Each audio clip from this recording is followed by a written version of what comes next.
अपार कृपा से जयपुर में ये मूल ज्ञान का सत्संग होने वाला है। बहुत बड़े भाग होते हैं उन जीवों के जब वो पूरे अपने जीवन काल में एक बार भी इस मूल ज्ञान को सुन पाते हैं, और उससे भी बड़े भाग होते हैं उन जीवों के जो इस मूल ज्ञान को थोड़ा सा भी समझ पाते हैं। क्योंकि हमेशा से कहता आता हूं मैं कि सुनना आसान है, घंटा दो घंटा बैठ के सुन लिया, लेकिन इसको समझना बहुत मुश्किल है। ये जल्दी समझ में नहीं आता। ये केवल उसकी समझ में आता है जिस पर परमात्मा की कृपा हो, बंदी छोड़ की दया हो, जिस पर कुल के मालिक उस परमपिता परमात्मा की दया हो। नहीं तो ये ज्ञान किसी के समझ में आने वाला नहीं है। बल्कि इस ज्ञान को सुन के इसका विरोध करने लग जाओगे, अगर उसकी दया नहीं है आप पे, पूरा विरोध करोगे, जोर शोर से विरोध करोगे, नहीं झूठा ज्ञान है, झूठा ज्ञान है, झूठा ज्ञान है। लेकिन अच्छी बात है, क्योंकि सत्य की शुरुआत, सत्य का स्वागत विरोध से ही होता है। विरोध करना भी अच्छी बात है। क्यों? क्योंकि तुम चाहते हो कि सत्य सत्य की जंग हो ही जाए, तभी तो विरोध कर रहे हो। तो जो विरोध करते हैं वो फिर परख करते हैं कि इतने कॉन्फिडेंस से अगर कुछ बात बोली जा रही है तो आखिर इसमें सार क्या है। उसके बाद खोज शुरू हो जाती है। क्यों विरोध क्यों कर रहे हैं? क्योंकि आज तक उन्हें जो कुछ बताया गया वो उसी को सत्य मान के बैठे हैं। इसमें कोई बुराई नहीं है। कोई अगर आपको अच्छी चीज बताए तो उसको अपनाना चाहिए। हिंदुओं क्या पैदा हो गए तो मंदिर ले गए माता पिता, अच्छी बात है। मंदिर जाके पूजा पाठ कर रहे हो, बहुत अच्छी बात है। मुसलमानों के यहाँ पैदा हो गए, कुरान पढ़ा दी गई, नमाज पढ़ा दी गई, पहुंचा दिया आपको मस्जिद पे, अच्छी बात है। अल्लाह को याद कर रहे हो, अल्लाह को पाना चाहते हो, अच्छी बात है। सिखों के यहाँ पैदा हो गए, गुरुद्वारे पहुंचा दिया गया, गुरबाणी का पाठ कर रहे हो, वाहिगुरु नाम जप रहे हो, अच्छी बात है, बहुत अच्छी बात है। ईसाइयों के आ गए, हालेलुया हालेलुया करने लग गए। ईसाइयों के यहाँ पैदा होके चर्च में जा रहे हो, अच्छी बात है।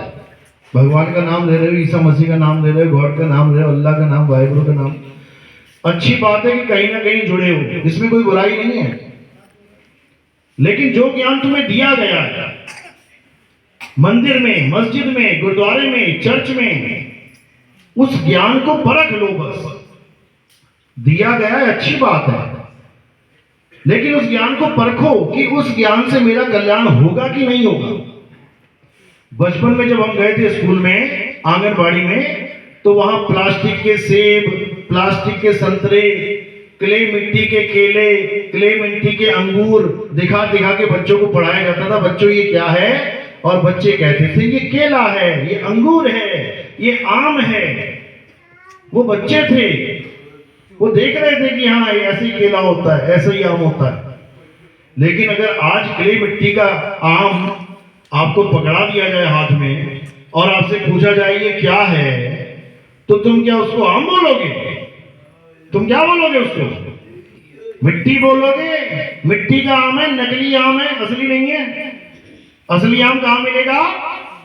पेड़ पे टंगा मिलेगा। मिट्टी का आम भी देगा कभी पेड़ पे टंगा हुआ? कभी नहीं दिखेगा वो।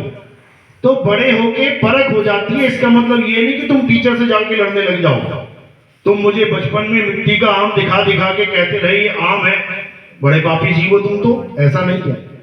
तुम्हारी बुद्धि उतनी थी, तुम्हारी बुद्धि का स्तर उतना था कि उन्होंने नकल को दिखा दिखा के असल से प्यार करना सिखा दिया। तुम राम जी से प्यार करते हो, तुम कृष्ण जी से प्यार करते हो, तुम जिससे भी प्यार करते हो, कैसे करते हो? पत्थर की मूर्तियां पूज के।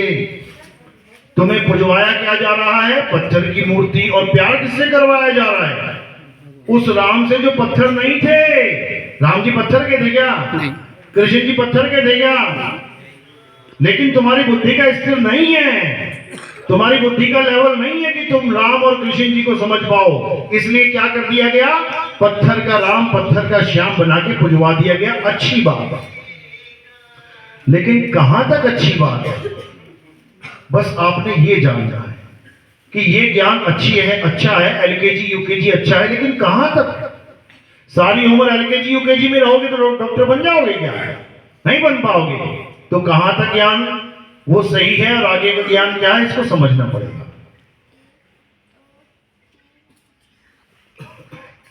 तो आज का सत्संग इसी विषय पे रहेगा कि आखिर सत्य क्या है और असत्य क्या है। तो आज का सत्संग शुरू करने से पहले परमात्मा के नाम पे जयकारा लगाएंगे। बोले परमपिता परमात्मा की जय। सतगुरु बंदी छोड़ कबीर साहिब की जय। सतगुरु मदनपति साहिब की जय। सतगुरु दूलमपति साहिब की जय। दीवान जवाहरपति साहिब की जय। सतगुरु राम सेवक साहिब की जय। सतगुरु वैरागपति साहिब की जय। करीमपुर धाम की जय। सभी संतों की जय। सभी भक्तों की जय। गांव नगर बस्ती की सत्संग कराने वालों की जय। सब सेवादारों की जय। सकल हंस को बंदगी साहेब बंदगी नितिन साहेब की जय। तो बस हमारे जीवन का एक ही उद्देश्य है भाई, हमारे जीवन का एक ही उद्देश्य है। अगर वो तुम्हें पता लग गया तो तुम जीवन सफल कर सकते हो, अगर वो पता नहीं लगा तो तुम कभी जीवन सफल नहीं कर सकते। एक ही उद्देश्य है, ना हिंदू ना मुसलमान ना सिख ना ईसाई, इन चीजों से ऊपर उठ जाओ। चाहे वो हिंदू है, चाहे मुसलमान है, चाहे सिख है, चाहे ईसाई है, सबका उद्देश्य एक है। और वो क्या है? हिंदू है तो राम को पाले, मुसलमान है तो अल्लाह को पाले, सिख है तो वाहिगुरु को पाले, और ईसाई है तो गॉड को पाले। पाना ही उद्देश्य है, जपना उद्देश्य नहीं है। कि हिंदू है तो राम राम जप ले, मुसलमान है तो अल्लाह अल्लाह जप ले, सिख है तो वाहिगुरु जप ले, ईसाई है तो गॉड गॉड जप ले। जपना उद्देश्य नहीं है। अगर जपना उद्देश्य होता, जपने से मुक्ति मिलती, तुमसे ज्यादा तोता जप लेगा नाम। कभी रटवा के देख लेना, तुमसे बढ़िया बार जपेगा, पूरा दिन वही बोलता रहेगा, तो उसकी मुक्ति हो जाएगी क्या? उसका भी तो मुख शुद्ध हो जाना चाहिए। हम लोग कहते हैं नाम जपने से क्या होता है? मुख शुद्ध हो जाता है। अरे तुम कितना ही नाम जप लो, उसके बाद थोड़ा सा रोटी का टुकड़ा जीभ पे लगा के किसी को खिला के दिखाओ जरा, मुख शुद्ध हो गया तुम्हारा। तो खाएगा कोई क्या? कोई नहीं खाएगा, झूठा है। राम राम जप के भी झूठा है। इसका मतलब उस राम नाम में दम ही नहीं है जो झूठे को सूचा कर दे। नहीं कर सकता। अभी कोई हरिजन हो, कोई शूद्र हो, पूरा दिन राम राम राम राम कर रहा है, और क्यों कर रहा है? पंडित जी ने कहा है कि मुख शुद्ध हो जाता है। हरिजन के मुंह से लगा हुआ एक निवाला खा के दिखा दे, तेरे ही राम की पूजा कर रहे हैं, तेरा ही राम जप रहे हैं, किसी और का नहीं। खा के दिखा दे कोई ब्राह्मण, तब माने कि मुख शुद्ध हो जाता है। नहीं हो सकता। जिस राम से मुख शुद्ध होगा वो कुछ और है। मुख तोड़ो, तुम्हारा जन्म ही शुद्ध हो जाएगा। वो राम क्या है? वो तत्व राम है, वो आत्म राम है।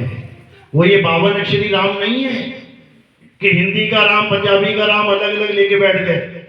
प्यास लगती है तो पानी से गला गीला होता है, पानी के नाम से नहीं। इस जीवन में आए हो तो पानी पीने के लिए आए हो, तृप्ति तब होगी। लेकिन गलती से पानी के नाम जपने में लग गए हो, इसीलिए ना तो हिंदू को राम मिल रहा है, ना मुसलमान को अल्लाह मिल रहा है, ना सिख को वाहिगुरु मिल रहा है, और ना ईसाई को गॉड मिल रहा है। बस अपने अपने भगवान, अपने अपने अल्लाह को बड़ा करने में लगे हुए हैं। तेरा वाला छोटा, मेरा वाला बड़ा, इसी में लगे पड़े हैं। उससे पूछो कितना बड़ा है, कितने किलोमीटर का है तेरा भगवान, बताइए जरा। नहीं, वो तो कभी नहीं देखा। जब देखा नहीं तो बड़ा छोटे में कैसे आ गए भाई? वो ना बड़ा है ना छोटा है, वो सबका समान है। लेकिन उसको पहचानने के लिए तुम्हें एक नजर चाहिए। कौन सी नजर? जिसको कहते हैं दिव्य दृष्टि। वो वाली नहीं जो अर्जुन को मिली थी, वो नकली दिव्य दृष्टि थी। नकली क्यों थी? क्योंकि उस दिव्य दृष्टि से परमात्मा के नहीं, काल के दर्शन हो गए थे। काल के दर्शन हो गए थे। परमात्मा के दर्शन क्यों नहीं होते पता है? क्योंकि वो दिखने में आता ही नहीं है। वो दिखने में आता ही नहीं है। वो किसी भी दृष्टि से नहीं देखा जा सकता। वो हुआ जा सकता है। और कैसे होंगे?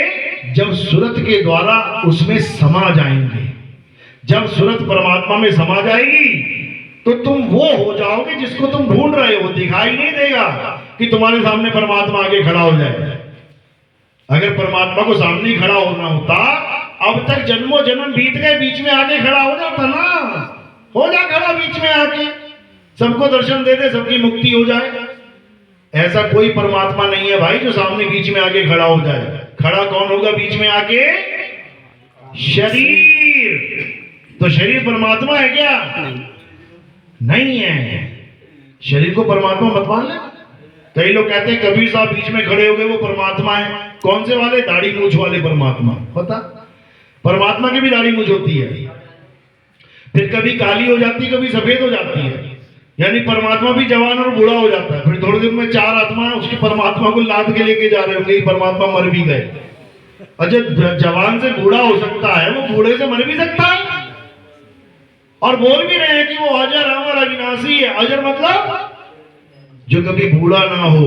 जर का मतलब होता है जर्जर अवस्था, बुढ़ापा। अजर यानी जिसे कभी बुढ़ापा ना आ सके। अमर जो कभी मरता नहीं है।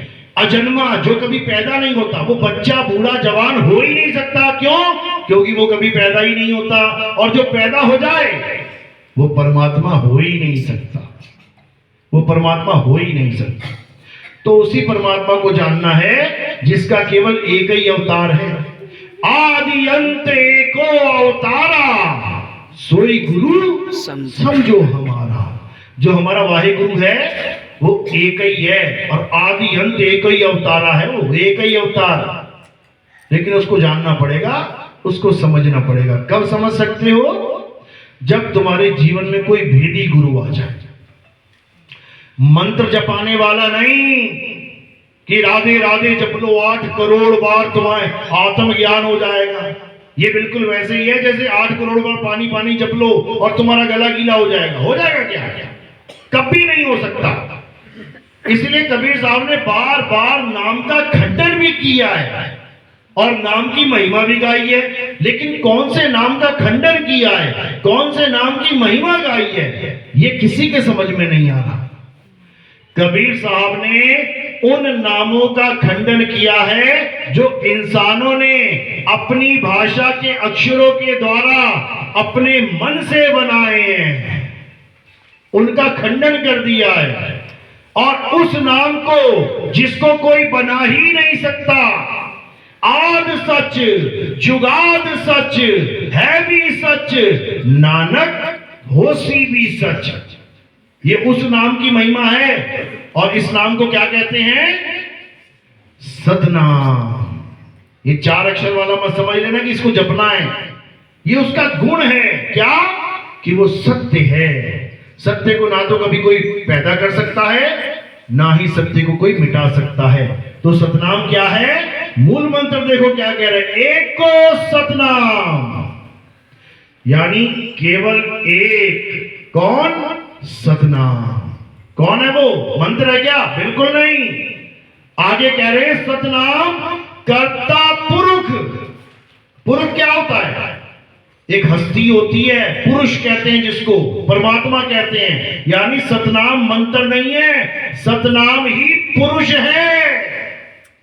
सतनाम ही पुरुष है। उसी पुरुष को जानना है आपने बस। एक को सतनाम कर्ता पुरुष, निर्भय यानी वो किसी से डरता नहीं है। निर्वैर वो किसी को मारता नहीं है। अकाल मूरत, काल भी उसका कुछ नहीं बिगाड़ सकता, समझ लो। और बाकी जितने भी हैं सब काल के मुंह में जाएंगे। A to Z जितने भी अवतार आए हैं सब काल के मुंह में गए, एक भी ना बचा। प्रमाण है पुराणों में, जितने भी अवतार आए हैं सबका खात्मा हुआ है। लेकिन वो कर्ता पुरुष, उसका कोई खात्मा नहीं कर सकता। अकाल मूरत अजूनी, वो कभी किसी जून में नहीं आता, यानी वो किसी देह में नहीं आता। लेकिन सारे बाबा लोग क्या कह रहे हैं? परमात्मा तेरी देही में है, तेरी देही में है। बता, धक्के खाने के लिए आया है यहाँ पे परमात्मा। देही में कौन आता है? जीव।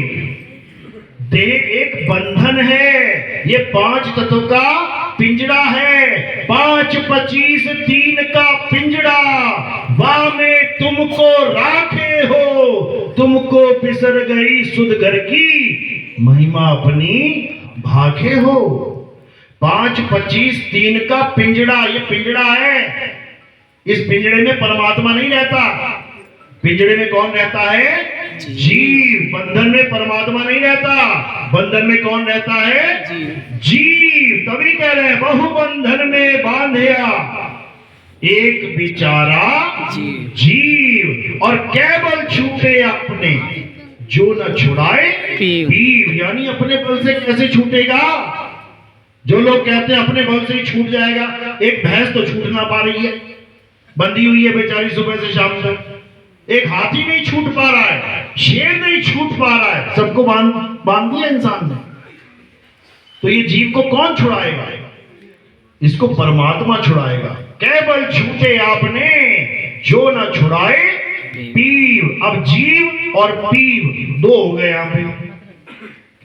जो लोग जीव को परमात्मा मानते हैं, पारक सिद्धांत वाले, ये कभी भी पीव की बात ही नहीं करते। कहते पीव नाम की कोई चीज नहीं है, जीव ही जीव है बस। यानी गधे कुत्ते बिल्ली बकरा हाथी घोड़ा बनते रहो, कभी मुक्ति होने वाली नहीं है। क्यों? क्योंकि ये जीव और प्रकृति यानी जड़ को, दोनों को अनादि मानते हैं। यानी अनादि मतलब जो शुरू से था। और कबीर साहब ने क्या बोला है? जो शुरू से था वो कौन है? परमात्मा। यानी यहां पर दो हो गए शुरुआत में। यानी कितने परमात्मा हो गए? दो अनादि हो गए। तो साहिब क्या कह रहे हैं?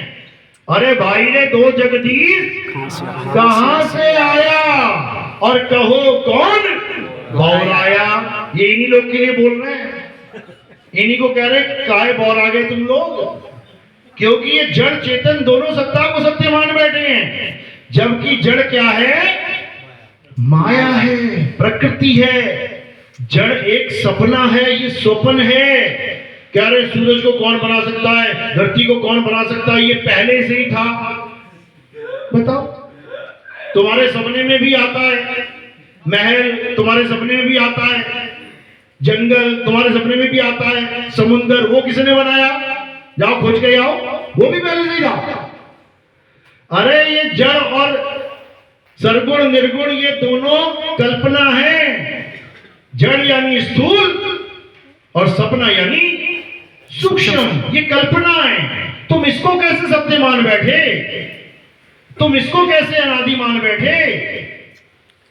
लेकिन नहीं समझ में आ रहा है। वाणी गा रहे हैं, उमा कहूं मैं अनुभव अपना, सत हरि भजन जगत सब सपना। और सपने के जगत को सत्य मान बैठे। सपने में भोले शंकर मिले, सपने में यानी जगत में भोले शंकर मिले, जगत में राम जी मिले। अयोध्या कहाँ है? जगत में ही है ना। और जगत क्या है? सपना। तो सपने में राम जी आ गए, सपने में कृष्ण जी आ गए, तो सपने का एक अंग सपना होगा, ये सत्य होगा। सपना तुम्हारे माँ, तुम्हारे बाप, तुम्हारा भाई, तुम्हारा बहन, तुम्हारा सारी दुनिया एक सपना है। सपने में जो भी मिल रहा है वो सपने का ही अंग है। सत्य क्या है? सत हरि भजन। यानी जो गुरु तुम्हें नाम देगा वो तुम्हें सपने से परे का नाम देगा, वो सपने वाला नाम नहीं देगा। यानी जो कुछ तुम सपने में देख रहे हो, गुरु उससे तुम्हें छुड़वा देगा। तुम्हें मंदिर दिख रहा है ना दुनिया में, दुनिया क्या है? सपना। मंदिर भी सपने में ही है, छुड़वा देगा सपना। मस्जिद दिख रही है ना, दुनिया में दिख रही है ना, सपना है ना, मस्जिद छुड़वा देगा। चर्च दिख रही है ना, गुरुद्वारा दिख रहा है ना, कहां दिख रहा है? सपने में छुड़वा देगा। ये सारे नाम जितने भी दिख रहे हैं, का खा गा आ ई ऊ, राम अल्लाह वाहिगुरु गॉड, कहां दिख रहे हैं? ये सपने में इसको भी छुड़वा देगा। ये सारी आवाजें जितनी भी तुम सुन रहे हो, ये सारी आवाजें सपने में हैं, इसको भी छुड़वा देगा। और क्या लिखाएगा? सत हरि भजन। अब ये हरि उसको मत समझ लेना जिसको तुमने हरि मान लिया है, विष्णु जी हरी का मतलब होता है जिसकी वजह से तुम्हारी काया हरी भरी है। वो है हरी असली, जिसने सबको हरा भरा कर रखा है। उसने छोड़ दिया ना तो ये हरा भरा सूख जाएगा काम। उस हरि को भजना है जिसकी वजह से हम सब हरे भरे हुए बैठे हैं। सत हरि भजन, और वो क्या है, कौन है? उसको आत्मराम कहते हैं। आत्मराम समझ लो, दशरथ पुत्र राम नहीं, आत्मराम। दशरथ पुत्र राम तो केवल अयोध्या में आए थे और श्रीलंका तक गए थे। अमेरिका गए कभी? वो जर्मनी गए थे क्या? कभी जापान गए? कभी इटली गए? कभी फ्रांस गए? कभी रशिया गए? तो फिर वहां कौन सा राम है? वो किसको राम कहें? ये तो केवल तुम्हारे देश में है, उनके देश में कोई और राम आएगा क्या? वो राम हर घट में विराजमान है। तुझ में राम, मुझ में राम, सब में राम समाया, और सबसे कर लो प्रेम, जगत में कोई नहीं पराया। उस राम को जान जो तुझ में भी है और मुझ में भी है। जब वो तुझ में भी है और मुझ में भी है तो बताओ रामनवमी को मैं कहां जाऊंगा राम को ढूंढने? राम जी की पूजा करने में रामनवमी को कहां जाऊंगा? कौन से मंदिर में जाऊंगा? कौन सी अयोध्या में जाऊंगा? किसी को समझ में नहीं आ रहा। राम जी का मंदिर और कोई नहीं है, ये मन ही मंदिर है उसका। समझ लो, मंदिर सत्य है कि राम सत्य है? राम सत्य है, ये मंदिर है उसका। मन के अंदर ये मंदिर है, लेकिन मंदिर सत्य नहीं है। आना यहीं पड़ेगा। लेकिन वेदी गुरु समझा देगा तुम्हें राम जी कहां बैठे हैं। तुम्हारे दादाजी छत पे धूप सेक रहे हैं और तुमने पूछा अपनी माता को, दादाजी कहां है? घर में है। अब तुम गए घर में, सारे कमरे छान मार के आ गए, अरे घर में तो है नहीं, तो झूठ बोल रहे हो।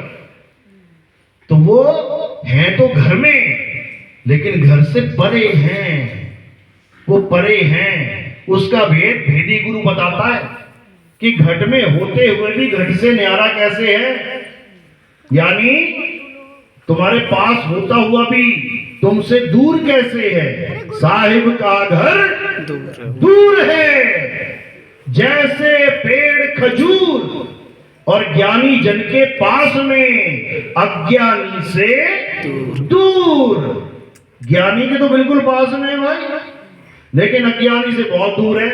तो अज्ञानी को अगर ज्ञानी बना दिया जाए तो वो परमात्मा फिर कहां आ जाएगा? पास में। हो को कहां ढूंढे रे बंदे, मैं तो तेरे पास में। अब मिलेगा किसको? जपी को या तपी को? कह रहे नाम है जप में। ये जितने वृंदावन में बैठे हुए हैं, राधे राधे राधे राधे जप लो, जीवन बर्बाद कर रहे हैं तुम्हारा। जो बैठे अयोध्या में राम राम राम जप लो, जीवन बर्बाद कर रहे हैं तुम्हारा। जो बैठे हैं काशी में ओम नमः शिवाय जप लो, जीवन बर्बाद कर रहे हैं तुम्हारा। जो बैठे हैं काबे में, मक्का मदीना में अल्लाह अल्लाह कर लो, जीवन बर्बाद कर रहे हैं तुम्हारा। क्यों? 52 अक्षरों से जोड़ रहे हैं, तुम्हें नाम से जोड़ रहे हैं। नाम कौन सा? इंसानों के द्वारा बनाया हुआ नाम। और जोड़ना किससे था?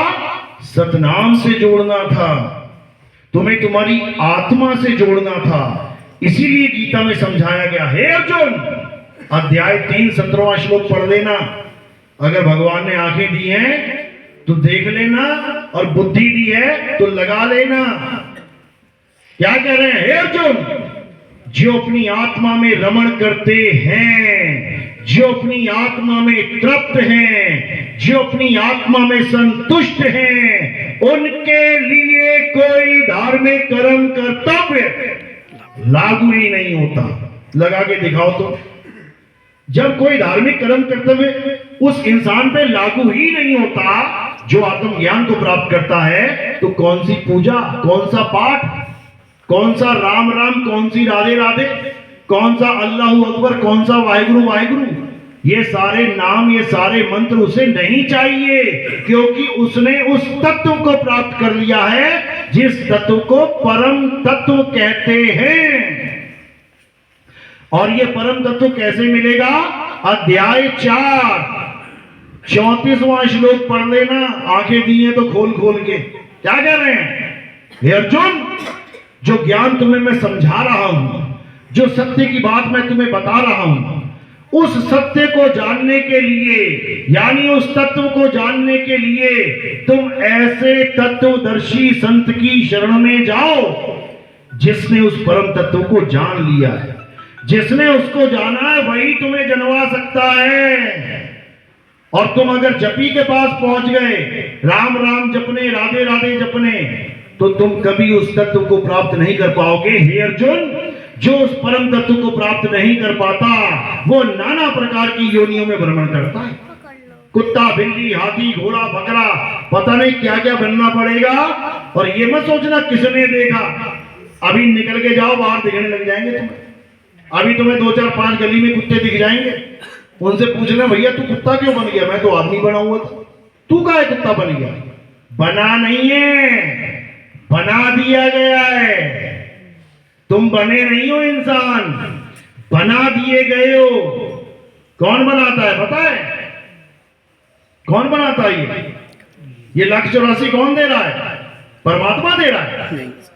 परमात्मा अपने बच्चों को सुअर बनाएगा, गटर में घुसाएगा, नाली में घुसाएगा, नाली का कीड़ा बनाएगा।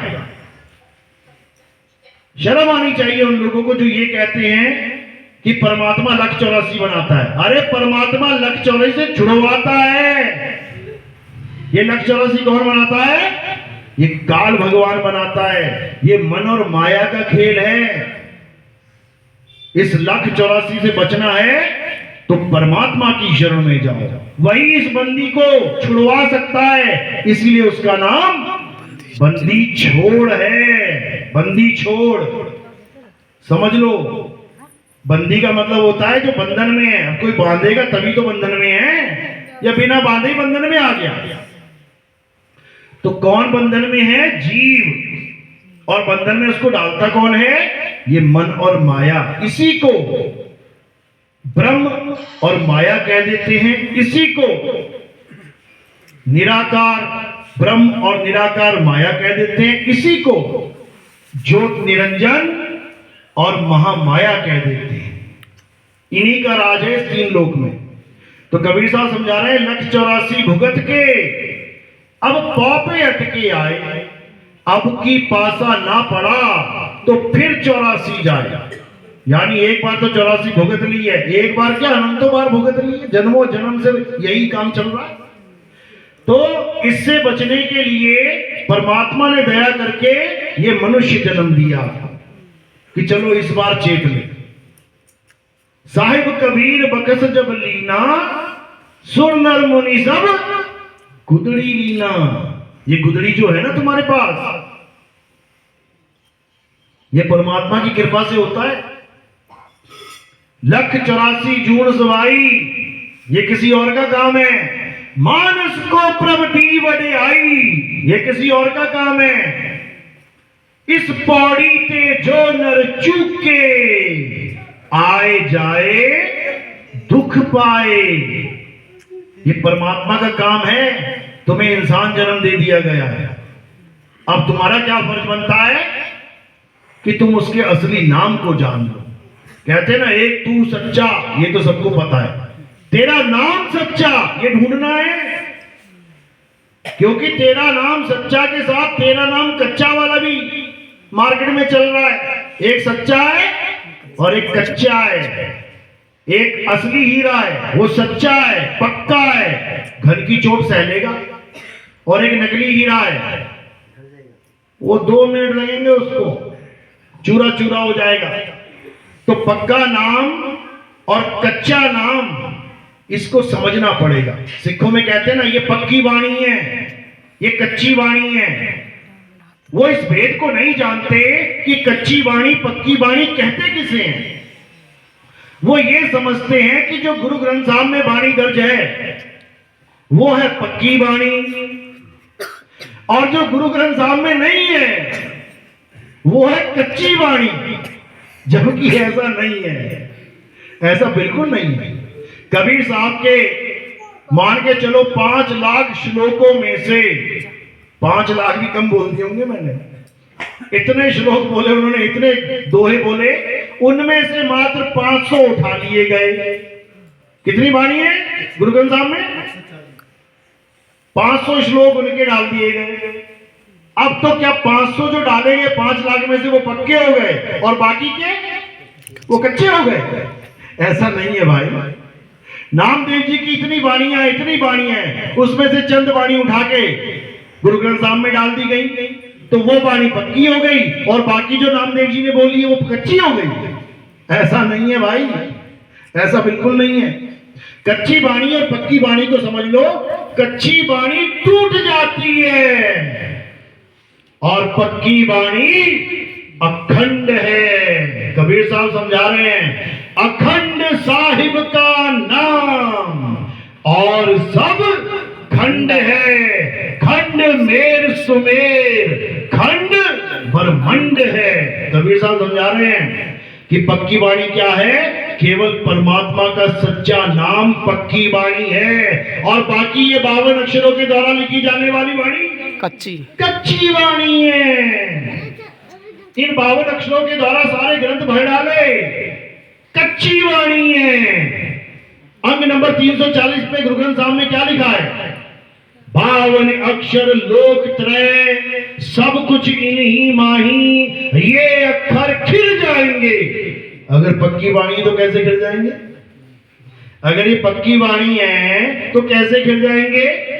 अरे ये अक्षर खिल जाएंगे, वो अक्षर इनमें नहीं। पक्की वाणी किसी ग्रंथ में है ही नहीं। पक्की वाणी किसी ग्रंथ में नहीं है। पक्की वाणी कहां है? पक्की वाणी तुम्हारे घट में विराजमान है। उस घट में जो वाणी है, जिसको धुर की वाणी कहते हैं, जब उसका ज्ञान तुम्हें हो जाएगा, क्या कहते हैं? धुर की वाणी आई, जिन सगली चिंत मिटाई। सारी चिंताएं खत्म हो जाएंगी अगर वो धुर की वाणी से तुम जुड़ गए। और ये कौन सी वाणी है? ये 52 अक्षर वाणी है, जोड़ तोड़ के बनाई गई वाणी है। का में आ का डंडा, का में ई की मात्रा, आ में ये, ऊ में ये, लगा लगा के स्वर और व्यंजन बना डाली। अब साहिब यही समझा रहे हैं। गुरु ग्रंथ साहब में वाणी आती है, 52 अक्षर जोड़े आन। कौन जोड़ रहा है? कौन जोड़ रहा है? 52 अक्षर जोड़े आन। कौन जोड़ रहा है? ये सारे इंसान जोड़ रहे हैं। हिंदी भाषा वालों ने हिंदी के अक्षर जोड़ दिए, तोड़ दिए। पंजाबी वालों ने पंजाबी के जोड़ दिए, अंग्रेजों ने अंग्रेजी के जोड़ दिए, अरबियों ने अरबी के जोड़ दिए। सारी दुनिया के सारे इंसानों ने अक्षर जोड़ने तोड़ने के अलावा कुछ किया ही नहीं। समझो, राम, मां, आ का डंडा लगा दिया, बन गया राम। आ का डंडा तोड़ के जो रा के पीछे लगा था और मां के पीछे लगा दिया, क्या बन गया? रमा। यानी जोड़ा तोड़ा, नाम बदल गया। जो बदले सो माया। ये नाम बदल जाएंगे, ये अक्षर खिल जाएंगे, वो अक्षर इनमें नहीं, उसको जानना है। तो साहिब कह रहे 52 अक्षर जोरे आन, सकिया न अक्षर एक पहचान। उस एक अक्षर को नहीं जान पाया कोई। वो एक अक्षर क्या है? वो एक अक्षर आदि नाम है, आदि नाम। और ये 52 अक्षर इंसान का काम। इसीलिए बोला 52 अक्षर जीव आधारा, आदि अक्षर जीव्या से न्यारा। तो 52 को छोड़ो और आदि अक्षर को पकड़ो। कह रहे 52 अक्षर जीव आधारा, आदि अक्षर जीव्या से न्यारा, वाही को सत सिमरण कहिए। इन 52 अक्षरों के नाम को सिमरण नहीं कहते, इन 52 अक्षरों के नाम को जाप कहते हैं। जाप और सिमरन, इन दोनों में जमीन आसमान का अंतर है। क्या अंतर है? जैसे मैं तुम्हें कहूं अपने पिता का नाम जपो, तो ये जाप हो गया। मैं कहूं अपने पिता का ध्यान करो, वो सिमरन हो गया। सिमरन यानी ध्यान करना। सिमरन वर्ड कहां से आया है? स्मरण से। स्मरण, स्मरण, सिमरण। स्मरण का मतलब क्या होता है? याद करना। कहते हैं तेरी स्मरण शक्ति बहुत तेज है, यानी तेरी याददाश्त बहुत तेज है, तू हर चीज को याद कर सकता है। इसी प्रकार परमात्मा के नाम को याद किया जाता है, सिमरन किया जाता है, जपा नहीं जाता। जपने वाले नाम इंसानों के द्वारा बनाए जाते हैं। तो इसी सिमरन के ऊपर साहिब ने इतनी वाणियां बोली, लेकिन कोई समझ ही नहीं पाया। बाबा नानक कह रहे एको सिमरो नानका, जो जल थल रहा समाए, और वाही को क्यों सिमरिए, जो जम्मे थे मर जाए। उसका सिमरण क्या कर रहा है? जो पैदा होता है और मर जाता है, उसका सिमरण कर, जिसकी वजह से ये जल थल, ये क्या है? ये पांच तत्व हैं, जिसकी वजह से ये पांच तत्व जीवित हुए बैठे हैं, जिसकी वजह से ये काया जीवित हुई बैठी है। उस आत्म तत्व को जान। तत्व ज्ञान है ये, मंत्र ज्ञान नहीं है। तो साहिब क्या कह रहे हैं? 52 अक्षर जोरे आन, सके न अक्षर एक पहचान, सत्य का शब्द। दो चीजें आ गई। एक आ गया सत्य, सा और ता। एक है सत्य का शब्द। अब ये शब्द क्या है?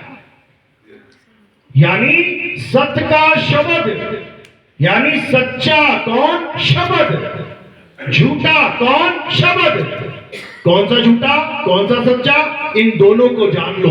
बोलने लिखने पढ़ने वाला झूठा, और सिमरन करने वाला सच्चा। पानी पानी जपना झूठा, और पानी पीना सच्चा। पानी पानी जपना नाम है, और पानी पीना तत्व ज्ञान है। तत्व की बात चल रही है।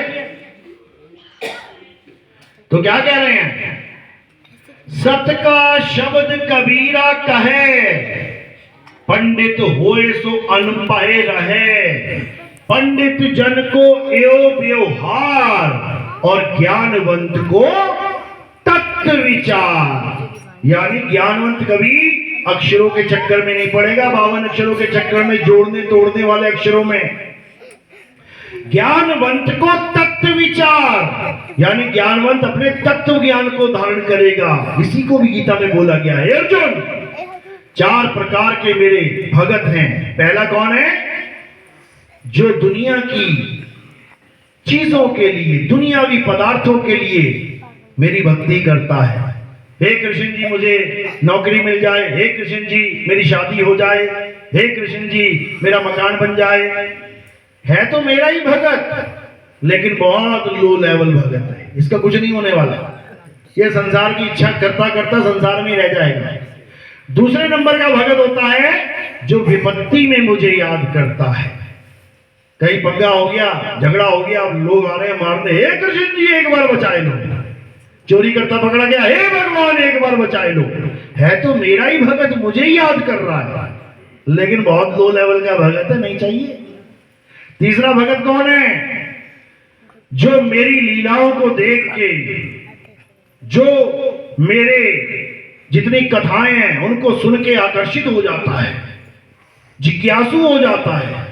अच्छा कृष्ण जी ने एक उंगली पे पहाड़ उठा दिया, अच्छा कृष्ण जी ने बकासुर को मार दिया, अच्छा कृष्ण जी ने पूतना को मार दिया। कहते ये भी मेरा ही भगत है, लेकिन लो लेवल भगत है। अब जो चौथा है वो क्या है? हे अर्जुन, चौथे प्रकार का भगत मेरा ज्ञानी भगत है। वो इन कथाओं में और इन चक्करों में नहीं पड़ता, वो मुझे तत्व के द्वारा जानता है, और जो मुझे तत्व के द्वारा जानता है हे अर्जुन, वो मेरा ही रूप हो जाता है। यानी वो तत्व ज्ञान को प्राप्त कर लेता है। वो समझ जाता है कि कृष्ण जी शरीर नहीं है। लिखा है उसमें कि हे अर्जुन, जो मुझे नर रूप में जानते हैं कि कृष्ण जी कौन है? आदमी है। राधा जी कौन है? औरत है। कहते ये बुद्धि रखने वाले जीव ये महा अज्ञानी जीव हैं, ये मूल बुद्धि जीव है जो मुझे एक नाशवान देह मान लेते हैं। कैसे नाश हुआ था देह का? तीर लगा था, कृष्ण जी मर गए, मर गए। अरे तीर लगा तो मर ही गए होंगे, मरेगा तो मंदिर बना हुआ है गुजरात में, तुम कह रहे हो मरे नहीं। मरे का मंदिर बना रखा है वहां पे कि यहीं पे तीर लगा था, यहीं पे देह त्याग हुआ था, यही देह खत्म हो गई थी, और तुम कह रहे हो मरे नहीं। किसके तीर लगा था? शरीर का। शरीर के। और कृष्ण जी शरीर नहीं है, है ही नहीं। ये कौन जानता है? ये केवल एक तत्वज्ञानी जानता है। और जो तत्वज्ञानी ये जान लेता है कि कृष्ण जी शरीर नहीं आत्मा है, तो उसकी नजर में रावण भी कभी नहीं मरा, उसकी नजर में कंस भी कभी नहीं मरा, उसकी नजर में मेघनाद भी कभी नहीं जला। ये तुम हर साल जलाते हो ना, ये मूर्खों की मंडली है, समझ लो। कृष्ण जी कह रहे हैं, हे अर्जुन, ये जितने भी शरीर धारण करके तुम्हें दिखाई दे रहे हैं रणभूमि में, इनके शरीर तो मरेंगे, पर ये सब अमर हैं, ये सब अमर हैं। ये एक शरीर को छोड़ेंगे और दूसरा शरीर धारण कर लेंगे, जब तक ये अपने आप को शुद्ध आत्मा करके नहीं जान लेते। अभी क्या है बोलो? जीवात्मा। अभी तक वो जीवात्मा है, इसीलिए अपने आप को आदमी और औरत मान के बैठे हैं। अभी तक जीवात्मा है, इसीलिए कृष्ण जी को आदमी और राधा जी को औरत मान के बैठे हैं। जिस दिन ये अपने आप को शुद्ध आत्मा करके रूप जान लेंगे, उस दिन इनके लिए कृष्ण जी और राधा जी शरीर नहीं रह जाएंगे। इनके लिए ना तो कभी शरीर पैदा हुआ, कृष्ण जी पैदा हुआ, और ना ही कभी कृष्ण जी का अंत होगा। इनके लिए शरीर पैदा हुआ और शरीर का अंत होगा। तो ये ज्ञान कब होगा? जब तुम्हारे जीवन में कोई आत्मज्ञानी गुरु आ जाएगा। ये जपी तपी सन्यासियों के बस की बात नहीं है भाई। वो तो कृष्ण जी छोड़ो, पत्थर को भगवान मान के बैठ गए। समझ लो, पत्थर कभी भगवान नहीं हो सकता, कभी नहीं, कभी भी नहीं हो सकता। जड़ है, चल नहीं सकता, खा नहीं सकता, पी नहीं सकता, बोल नहीं सकता। इसलिए आत्मा को जानो, आत्मा ही सत्य। तो अब क्या करना है? अब हमने ऐसे गुरु को धारण करना है जो हमें हमारी आत्मा का ज्ञान दे, ना कि हमें किसी और का नाम जपवाए। अच्छे से समझ लो, हमें हमारी आत्मा का ज्ञान दे मतलब हमें हमारा अपना पर्सनल नाम दे। मुझे मेरा निज नाम दे, मुझे मेरे नाम के बारे में बताए कि मेरा नाम क्या है। मुझे भगवानों के नाम बहुत सारे याद है, गुरु जी से ज्यादा मैं रट के बैठूं। गुरु जी को तो 4 5 7 आते होंगे। कहो चेले जी को 108 नाम पता हो, राम जी के गुरु जी ना बता पाए, तो गुरु से बड़ा तो चेला ज्ञानी हो गया। नाम का ज्ञानी नहीं होना है, कौन सा ज्ञानी होना है? आत्मज्ञानी होना है, आत्मज्ञानी। तो आत्मज्ञानी क्या करता है? आत्मज्ञानी कभी किसी का नाम नहीं जपता। वो क्या करता है? वो अपना निज नाम धारण करता है। इसीलिए कबीर साहब ने वाणी में बोला, 3 गुणों की भक्ति में ये भूल पड़ा संसार, और कहे कबीर निज नाम बिन। किसके नाम बिन? निज नाम। निज नाम। निज क्या होता है? तुम्हारा नाम। क्या नाम है आपका? मनवल, बनवारी। अब ये सोच के बैठे मेरा नाम बनवारी है, इसीलिए बन बन भटक रहे हैं। इनका नाम बनवारी नहीं है, दे दिया गया। किसने दिया? माता पिता ने। माता पिता ने भी नाम दिया, दान में दिया, पैसा तो नहीं दिया था, फ्री में दिया ना। इसको भी दान में दिया, इसको भी नामदान कहते हैं। माता पिता ने नामदान दे दिया। एक नामदान गुरु देगा। कहते हैं ना हम नामदान लेने जा रहे हैं। आजकल तो नामदान भी पैसे में मिलता भाई, लेकिन कहने में आता है नामदान लेने जा रहे हैं। अब गुरु कौन सा नाम देगा? निज नाम देगा। तो निज नाम तो बनवारी बोल दिया, तो गुरु क्या कहेगा? अरे ऐसे गुरु बैठे कि तुमसे तुम्हारा नाम पूछेंगे, जैसे मैंने पूछा, वो कहेंगे क्या नाम है तेरा? बनवारी। बनवारी बनवारी जब तेरा नाम क्या है? सुलेखा। सुलेखा सुलेखा जब। पता लगा बनवारी है, थोड़े दिन बाद अखबार में निकाल दिया मेरा नाम बनवारी नहीं, मेरा नाम पनवारी है। अब गुरु जी का भाई इसने नाम ही बदल दिया, क्योंकि तुम्हारे नाम बदल सकते हैं, तुम जब मर्जी बदलवा लो। अखबारों में जाके देखो, मैं ये घोषणा करता हूं कि मेरा आज से मेरा नाम महेश नहीं, मेरा नाम रमेश है, 50 दिखा दूंगा मैं, तो निज नाम भी बदल गया। ये गुरु भी ठग हैं, ये तुम्हें 52 अक्षर नाम दे रहे हैं, जो माता पिता ने दिया वही तुम्हें चेप दिया, जबकि हमारा असली नाम क्या है? कबीर साहब वाणी में समझा रहे हैं, विवेकी होगे पकड़ लोगे। क्या कह रहे हैं? निज नाम क्या होता है? अरे सत्य स्वरूपी नाम साहिब का, सो निज नाम हमारा। अब बताओ कौन सा नाम है? सत्य स्वरूपी, यानी मेरा निज नाम क्या है? सत्य स्वरूप ही मेरा निज नाम है। और ये कौन सा स्वरूप है? असत्य स्वरूप। कबीर साहब को आदमी मानोगे, असत्य स्वरूप पकड़ लिया है। रविदास जी को आदमी मानोगे, असत्य स्वरूप पकड़ लिया है। कृष्ण जी को आदमी मानोगे, असत्य स्वरूप पकड़ लिया है। और अगर सबको आत्मा जान लिया तो सत्य स्वरूप ही पकड़ लोगे। तो ये कब पकड़ोगे? जब तुम खुद को जानोगे। ऐसा नहीं हो सकता कि तुम खुद को जाने बिना नितिन दास को जान लो, तुम्हारे जन्म बीत जाएंगे। तुम्हारे छोड़ो, तुम्हारे अब्बू के जन्म बीत जाएंगे। अब्बू छोड़ो, तुम्हारे दादा, परदादा, लकड़दादा, अकड़दादा, सबके जन्म बीत जाएंगे। तुम सोच भी नहीं सकते कि नितिन दास का स्वरूप क्या है।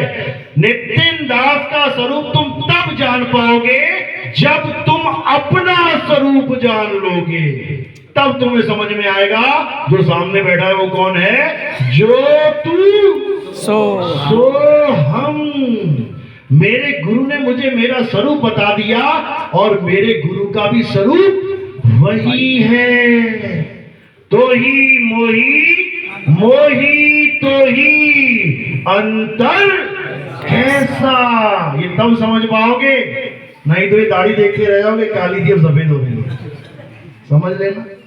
इसलिए ना तो कभी गुरु को शरीर मानना है, ना कभी खुद को शरीर मानना है। जो खुद को शरीर मानेगा या जो अपने गुरु को शरीर मानेगा, 101% वो मां के गर्भ में जाएगा। कोई माई का लाल नहीं बचा सकता उसको। इसलिए अब इस खेल को खत्म कर दो। अब तुम शरीर नहीं हो, अब तुम क्या हो? आत्मा हो, शब्द हो। कबीर साहब समझा रहे हैं, हम हैं शब्द, शब्द हम नहीं, और हमसे भिन्न और कछु नहीं। शब्द न बिन से देही, कहे कबीर हम शब्द से नहीं। लोग कहते हैं शब्द न बिन से, यानी परमात्मा का नाम कभी मिट नहीं सकता। लिख के देख, अभी मिटा देता हूं, अभी मिटा देता हूं। जितने मंत्र, जितने नाम तुम लेके बैठे हो दीवारों पे लिखो, अभी मिटा देता हूं।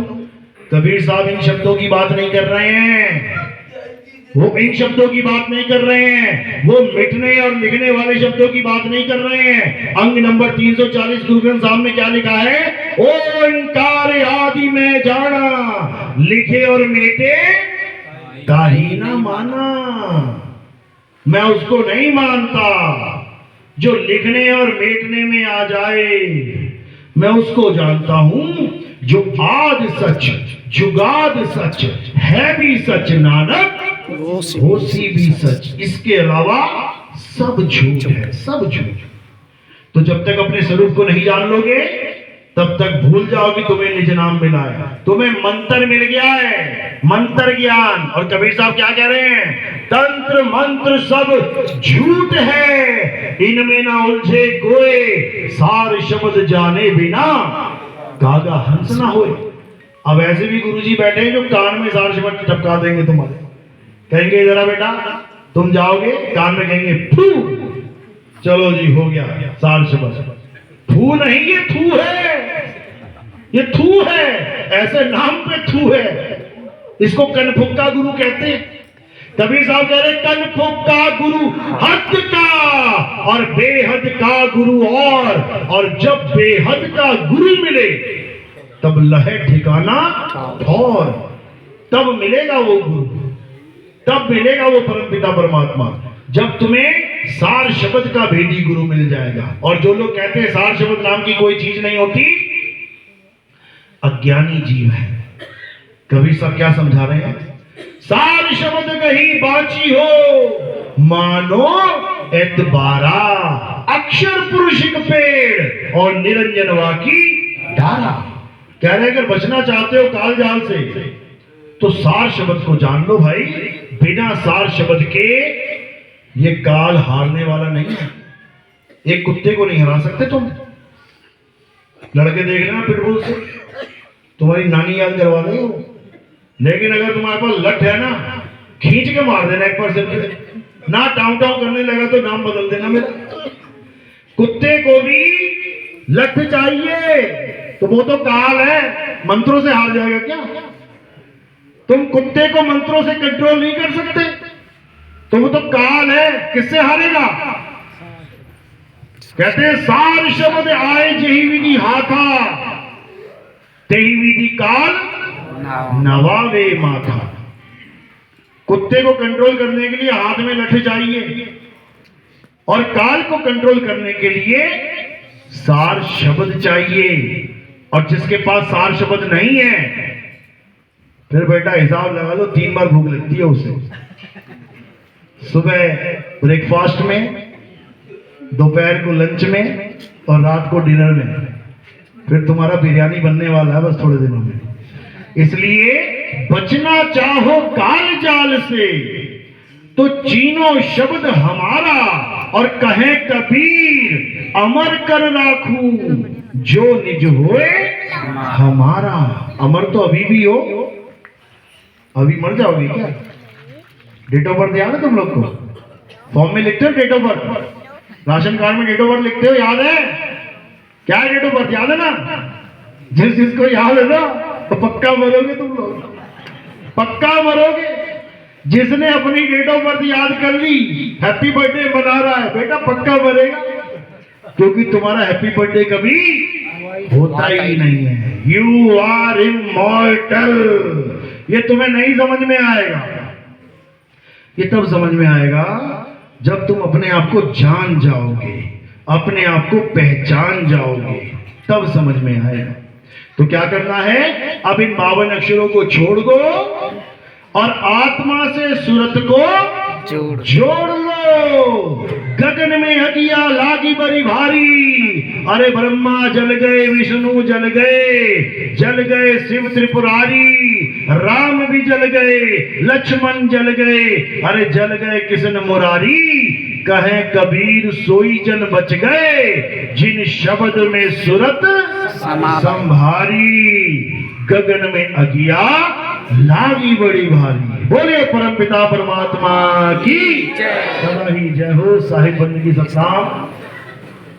मेरी बात समझ में भी आ रही है? ये हवा में जा रही है? किस किस को समझ में आ रही है? हाथ खड़ा करो। बहुत बढ़िया। अभी त्योहार आने वाले हैं, अभी मंदिर सजने वाले हैं और सारे भगत वहीं मिलने वाले हैं। तू क्या कर रहा है यहाँ पे? अरे सोचा पूजा कराऊं। अब कहाँ गई आत्मा? ऐसा मत करना भाई, ये इंसान जन्म है। अगर निशाना चूक जाए तो 84 में निकलना पड़ जाएगा तुम्हें। इसलिए बोला गया है निशाना कोई मारे संत सुजान। आत्मा के सिवा किसी पर भी भरोसा नहीं करना है। आत्मा ही अमर है, अजर है, अखंड है, अविनाशी है। और आत्मा को कौन प्राप्त करेगा? जीव प्राप्त करेगा आत्मा को, आत्मज्ञान को। आत्मा को जीवात्मा मत समझ लेना। आत्मा सो परमात्मा, यानी उच्चतम अवस्था को आत्मा कहते हैं और नीचे की अवस्था को जीव कहते हैं। इसको अच्छे से समझ लेना। चलो, तो आज का सत्संग यही समाप्त करते हैं। नाम दीक्षा वाले कौन है? हाथ खड़ा करो। पहली बार जो आए हैं दीक्षा लेने, प्रथम दीक्षा। दूसरी